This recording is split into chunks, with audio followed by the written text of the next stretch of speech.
ஸ்ரீமதே ராமானுஜாய நமஹ. ஸ்ரீமதே கோதாய நமஹ. மார்கழி திங்கள் மதுரை இந்த நன்னாள் 10வது திருநாள் நூற்று ஸ்ரீ கோதா குணானுபவத்தில் இன்று பார்க்க இருக்கும் விஷயம் ஆண்டாளின் பெரியாழ்வார் என்பது.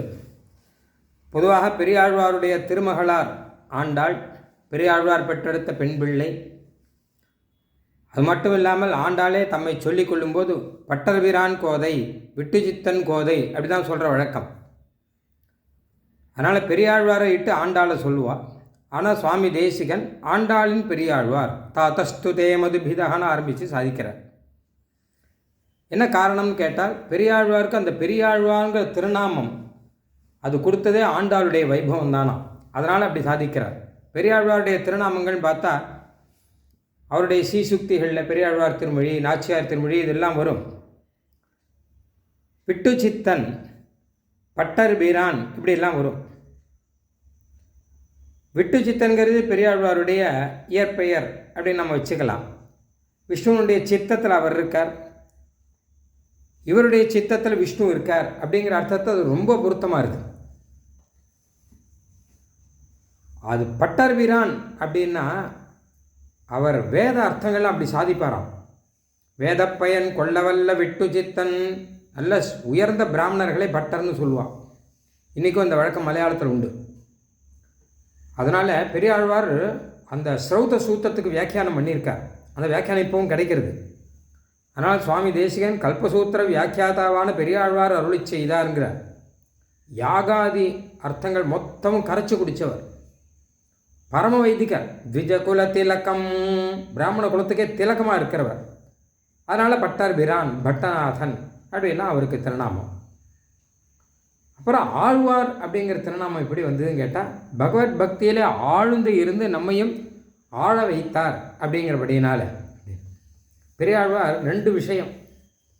ஒன்று, பெரியாழ்வார் திருமொழியில் பார்த்தோன்னா யசோதா பாவத்தில் கண்ணனை வளர்க்கிறாரா, அந்த பாசுரங்கள்லாம் கர்ணாமிரதமாக இருக்கான். தாத்தஸ்துதே மதுபித ஸ்துதிலேசவஸ்யாத் கர்ணாமிருதை ஸ்துதிசதை அனவாப்த பூர்வம். காதுக்கு அமிர்தமாக இருக்குது. நம்முடைய காதுக்கு மட்டுமல்ல, கண்ணனுக்கே கருணாமிர்தமாக இருக்கான். ஏன்னா கண்ணன் சின்ன வயசில் கிருஷ்ணாவதாரம் பண்ணச்ச குழந்தையாக வந்து யசோதையாலே வளர்க்கப்படும் போது யசோதை என்னென்ன சொன்னாலோ அது மொத்தத்தையும் இப்போ பெரியாழ்வார் சொல்கிறார். அந்த குழந்தை பிறந்தபோது எப்படி இருந்ததுன்னு பாடி, அதுக்கப்புறம் அதுக்கு வண்ண தொட்டில் கட்டி, அதுக்கப்புறம் தாலாட்டு பாடி, அம்மன் கொடுத்து தளநடை நடுவானோன்னு பாடி, நிலாவை காட்டி பாடி, இப்படி அழகாக பாட்டாக பாடின்னு இருக்காரா யசோதா பாவத்திலேயே. அப்போ யசோதை கிட்ட இருக்கா மாதிரி கண்ணன் பெரியாழ்வார்கிட்ட இருக்கானா, கண்ணனுக்கு ரொம்ப பிடிச்சி போச்சு. அதனால் கருணாமிரதமாக இருக்குது கண்ணனுக்கு. அதனால் ஆழ்வார் அந்த அளவு ஆழ்ந்து போயிருக்கார். அது மட்டும் இல்லை, பல்லாண்டு பாடுறார் இல்லையா முதல்ல ஆரம்பத்திலேயே. அவர் விஷ்ணு சித்தர் அப்படின்னா பெரியாழ்வாருக்கு பல பெருமைகள். ஒன்றும் அவர் பரதத்துவ நிர்ணயம் பண்ணவர், அவர் பல்லாண்டு பாடினவர். பெரியாழ்வார் பெருமைகள் நிறைய இருக்குது.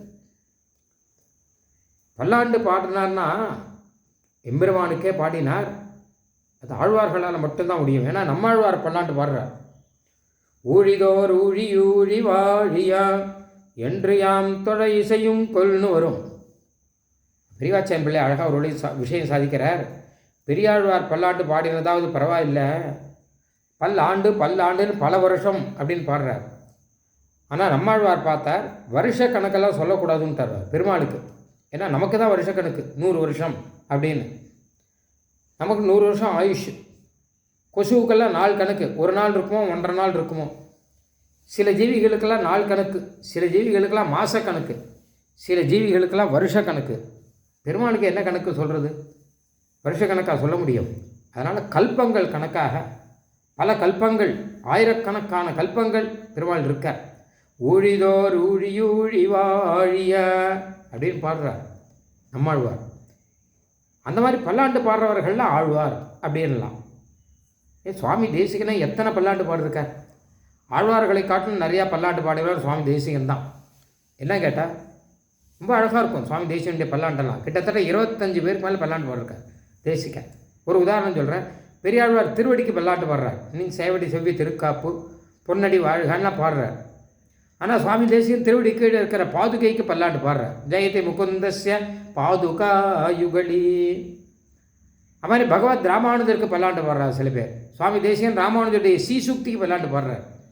ராமானுஜர் சீசுக்தியாக இருக்கக்கூடிய சீபாஷ்யம், கத்தியத்திரயம், திரு ஆறாயிரப்படி இதுக்கெல்லாம் பல்லாண்டு பாடுற மாத்திரமில்லை, வாழியன் பாடுறார் மாத்திரமில்லை, அவற்றையெல்லாம் வாழ வச்சவரே சுவாமி தேசிகன் தான். வாழ வச்சுட்டு வாழியன்னு பாடுறார்.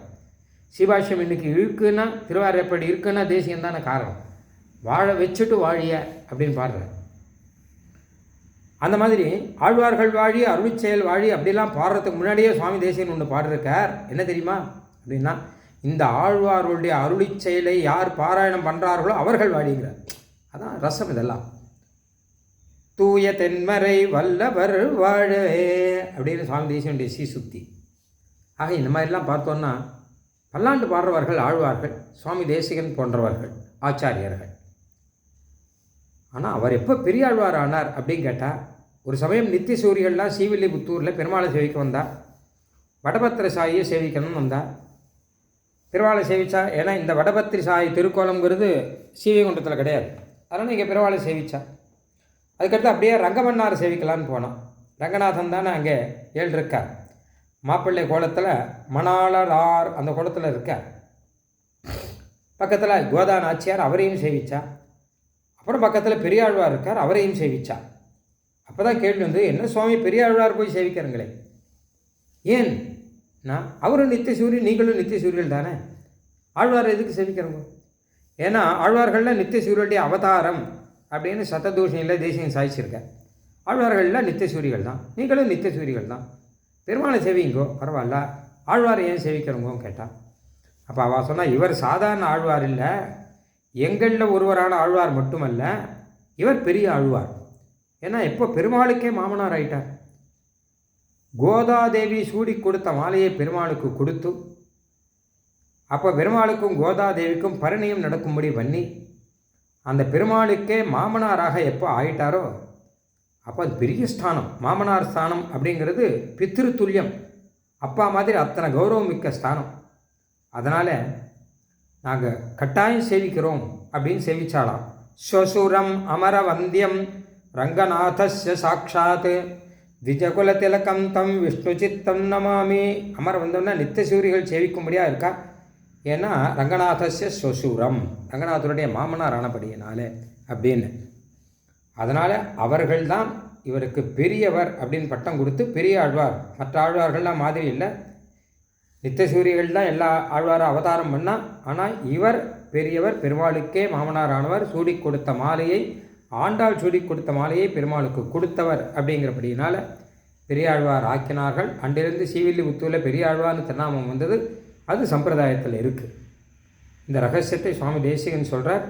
தாத்தஸ்துதே மதுபிதஸ்துதி லேசவஸ்யாத் கர்ணா அமிர்தை ஸ்துதி சதைரணவாத்தபூர்வம் தொன்மௌலி கந்த சுபகாம் உபகிருத்திய மாலாம் லேபே மகத்தர பதானுகுணம் பிரசாதம். நாச்சியாரே, நீர் சூடி கொடுத்த மாலையை பெருமாளுக்கு கொடுத்துட்டு உம தவப்பனார் பெரியாழ்வார் ஆயிட்டார். அந்த ஸ்தானம், அந்த மாமனார்ங்கிற ஸ்தானம், பெரியாழ்வார்ங்கிற ஒரு கௌரவம் அவருக்கு கிடைத்தது உம்முடைய வைபவத்தினாலே என்று அருளி செய்கிறார். ஸ்ரீமதே நிகவாந்த மகாதேசிகாய நமஹ, ஸ்ரீமதே கோதாயே நமஹ.